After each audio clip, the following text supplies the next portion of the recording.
ইতিমধ্যে যুক্তরাজ্যের প্রত্যেকটা মসজিদে আমরা নির্দেশ দিয়েছি যুক্তরাজ্য বিএনপির আন্ডারে যতটা জোন বা অঙ্গ সংগঠন সহযোগী সম্মেলন সবাই এই ফ্রাইডে আজকে তারা জুম্মার নামাজের পরে ব্রিকলেন মসজিদের যেভাবে হয়েছে প্রত্যেকটা মসজিদে আমরা সবাইকে আহ্বান করেছি।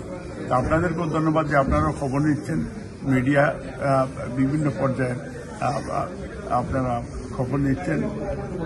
এবং আমরা ম্যাডাম আমরা যেটা আগামীকালকে 1টার সময় যদি আপনাদের সময় দেন তাহলে আমাদের ডাক্তার টিমের ফুল টিম তারা আপনাদেরকে প্রিসাইসলি আপনারা ব্রিফ করবেন।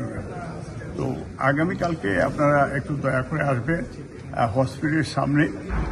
আমরা আগামীকালকে আপনাদেরকে ফুল টিমের পক্ষ থেকে আপনাদেরকে ওনারা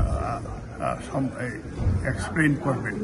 তো আমি শুধু এটাই বলতে চাই যে গতকালকে রাত্রেও আমরা আমাদের ভারপ্রাপ্ত চেয়ারম্যান সাহেব ছিলেন, ডক্টর জুবাইদা ছিলেন, জুবাইদা রহমান বা ওনার পরিবারের অলমোস্ট সবাই ছিলেন, ডাক্তাররা ছিলেন, ডাক্তারদের ব্রিটিশ বাংলাদেশি বোর্ড টিম ছিলেন, ডক্টর জাহিদ সাহেবের উনি অলমোস্ট এই পাশেই একটা রুমে উনি 24 ঘন্টা থাকছেন।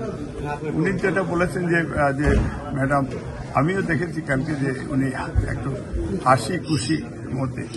আমরা আপনার মাধ্যমে আমরা দোয়া চাচ্ছি যে আমাদের নেত্রীর এই হাসি যেন আল্লাহ তাআলা অনেক বছরের আয়ু দান করে উনি যেন বাংলাদেশে ফিরতে পারেন সুস্থ অবস্থায় এবং আগামীতে দেশ এবং জাতি গঠনে ওনার পরামর্শে দেশের যে যত সেই আমাদের সাম্য মানবিক মর্যাদা সামাজিক ন্যায় বিচার এবং বাংলাদেশে গণতন্ত্র পুনরুদ্ধারের জন্য দেশনেত্রী বেগম খালেদা জিয়া বাংলাদেশে এর জন্য একটা অ্যাসেট।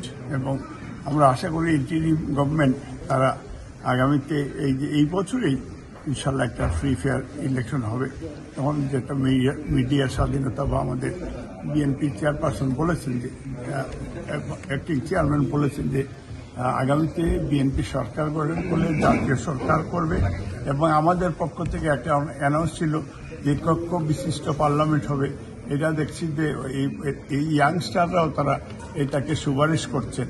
তো বিএনপির যে 31 দফা কর্মসূচি এটা আমরা বিশ্বাস করি যে এটাই রাষ্ট্রের সংস্কার এবং এটাতেই ডেমোক্রেসি এবং আগামী দিনে রাষ্ট্র গঠনে এবং ইন্টারন্যাশনালি নেইবারিং কান্ট্রির সাথে কি আচরণ হবে, কি রিলেশনশিপ হবে, প্রত্যেকটা বিষয় 31 দফা কর্মসূচিতে আছে।